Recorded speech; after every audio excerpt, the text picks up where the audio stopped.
नमस्कार, आचरण के साथ मैं हूं टीएन मनीष, हाजिर हूं आज का मुद्दा लेकर। आज 27 अक्टूबर 2025 की देश की सबसे बड़ी चर्चित खबर पर हमारी नजर बिहार की सियासत में वक्फ विवाद की नई एंट्री से आ गया नया सियासी मोड़। राष्ट्रीय जनता दल के नेता INDIA ब्लॉक के CM कैंडिडेट तेजस्वी यादव ने कटिहार की रैली में धमाकेदार बयान दिया। बोला कि यदि सत्ता में आए तो वक्फ अमेंडमेंट एक्ट को कूड़ेदान में फेंक देंगे। ये बयान बिहार विधानसभा चुनावों से महज 10 दिन पहले आया है, जहां मुस्लिम वोट बैंक निर्णायक साबित हो सकते हैं। क्या ये सिर्फ महज चुनावी जुमला है या असल चुनौती केंद्र को? आइए हर पहलू पर करते हैं गहन पड़ताल, समझते हैं इस ऐलान से बिहार के मुस्लिम मतदाता कितने प्रभावित होंगे। सबसे पहले समझते हैं वक्फ एक्ट क्या है।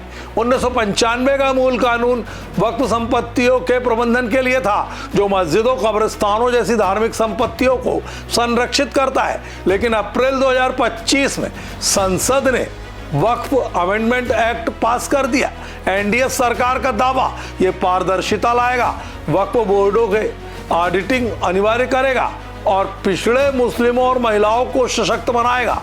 केंद्र के मुताबिक 9 लाख एकड़ वक्फ जमीन पर अतिक्रमण रोकने का सबसे बड़ा हथियार ये कानून है। लेकिन विपक्ष का आरोप ये मुस्लिम समुदाय के अधिकारों पर सीधा हमला करता है, जो धार्मिक स्वतंत्रता को कमजोर करता है। देश भर में विरोध प्रदर्शन हुए और अब बिहार में ये चुनावी मुद्दा बना दिया गया है। अब आते हैं एक्ट के विवादित प्रावधानों पर। पहला, वक्फ संपत्ति दान करने के लिए कम से कम 5 साल इस्लाम प्रैक्टिस का प्रमाण अनिवार्य। दूसरा, अगर कोई अधिकारी जांच करे तो संपत्ति का वक्फ स्टेटस अस्थायी रूप से रद्द हो सकता है। तीसरा, केंद्र सरकार को वक्फ रजिस्ट्रेशन, ऑडिट और खातों के नियम बनाने का अधिकार।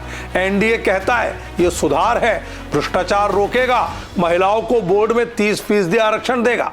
लेकिन AIMPLB जैसे संगठन चिल्ला रहे हैं यह सरकारी हस्तक्षेप है जो धार्मिक मामलों में दखल देता है। सवाल उठता है, क्या यह प्रावधान संविधान की धारा 26 धार्मिक स्वतंत्रता का उल्लंघन करते हैं?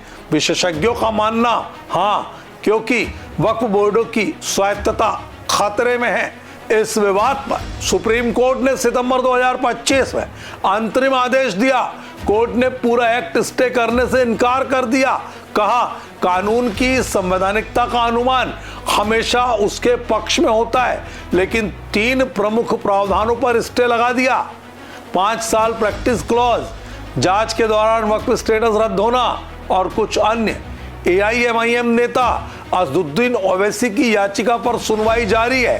कोर्ट ने साफ कहा, हस्तक्षेप रेयरेस्ट ऑफ द रेयर मामलों में ही, लेकिन ये स्टे विपक्ष को हवा दे रहा है, जो कह रहा है एक्ट कमजोर है, इसे रद्द करो। NDA का जवाब, सुधार जरूरी, विरोध पूरी तरह राजनीतिक। अब बिहार का एंगल। विवाद 25 अक्टूबर को RJD MLC मोहम्मद कारी सोहेब के बयान से भड़का, जिन्होंने कहा तेजस्वी CM बने तो वक्फ बिल सहित सभी बिल फाड़ देंगे।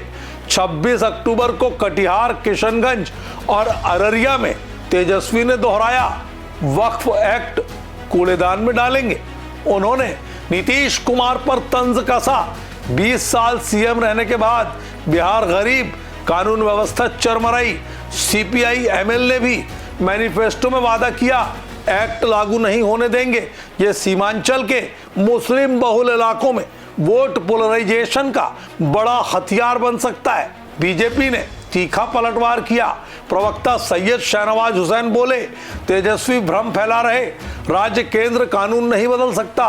संविधान की धारा 256 के तहत राज्य को केंद्र के कानून लागू करना ही पड़ते हैं, लेकिन राज्य राष्ट्रपति की मंजूरी से वैकल्पिक कानून बना सकता है। प्रभाव, बिहार चुनाव में मुस्लिम वोट 17% से अधिक INDIA को मजबूत कर सकता है, लेकिन बीजेपी इसे जंगल राज का सबूत बता रही। तेजस्वी के अन्य वादे, पेंशन 2000 रुपए, सीमांचल डेवलपमेंट अथॉरिटी NDA की नकल लग रही। सियासत गरम, लेकिन सवाल क्या ये विकास पर बहस छीन लेगा? तो दोस्तों, वक्फ विवाद ने बिहार की सियासत को नया रंग दे दिया। तेजस्वी का वादा चुनावी दाव है, लेकिन कानूनी चुनौतियां बरकरार। सुप्रीम कोर्ट की अंतिम सुनवाई तय करेगी क्या INDIA ब्लॉक इसे हथियार बना पाएगा या NDA पारदर्शिता का नैरेटिव जीत पाएगा? आपकी राय कमेंट बॉक्स में अवश्य बताएं और यह भी बताएं कि क्या वक्फ जैसे कानून को लेकर सियासत गर्म होना बिहार के चुनावी मैदान में जायज है? नमस्कार। देश दुनिया की सभी खबरें देखने के लिए जुड़े रहिए आचरण न्यूज से। आचरण न्यूज, हर कदम आपके साथ।